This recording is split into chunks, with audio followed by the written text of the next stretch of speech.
principios básicos de la catálisis heterogénea. Dividimos en tres partes: en los componentes de un catalizador heterogéneo, en las etapas de un ciclo catalítico heterogéneo y en las aplicaciones. ¿Cuáles son los componentes de un catalizador heterogéneo? Pues se tienen tres, principalmente: la fase activa, el promotor y el soporte.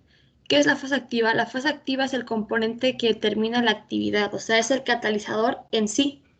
En el caso de catalizadores inorgánicos, estos pueden ser un metal, un óxido metálico, su sulfuro o un carburo.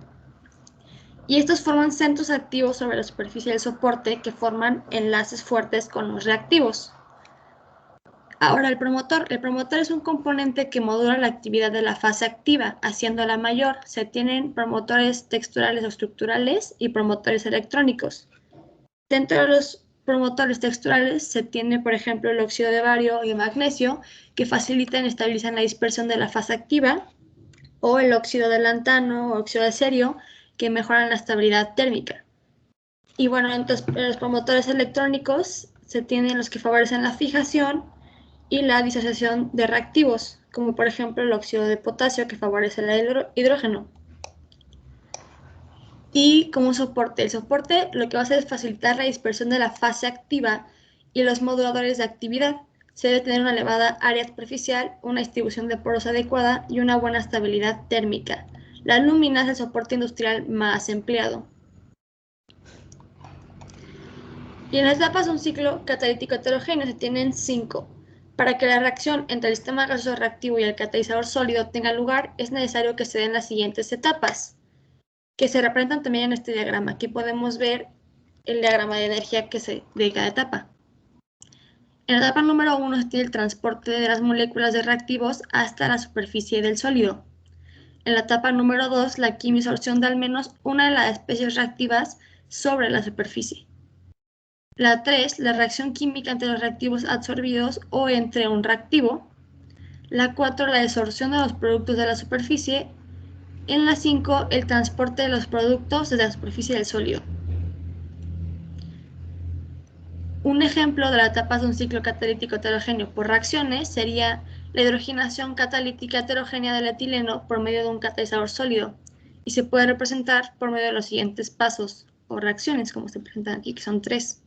Donde en este caso X1 va a ser un centro activo del catalizador sólido y el C2H4X1, que recordamos que es el centro activo H2, representa el complejo formado entre los reactantes y el catalizador.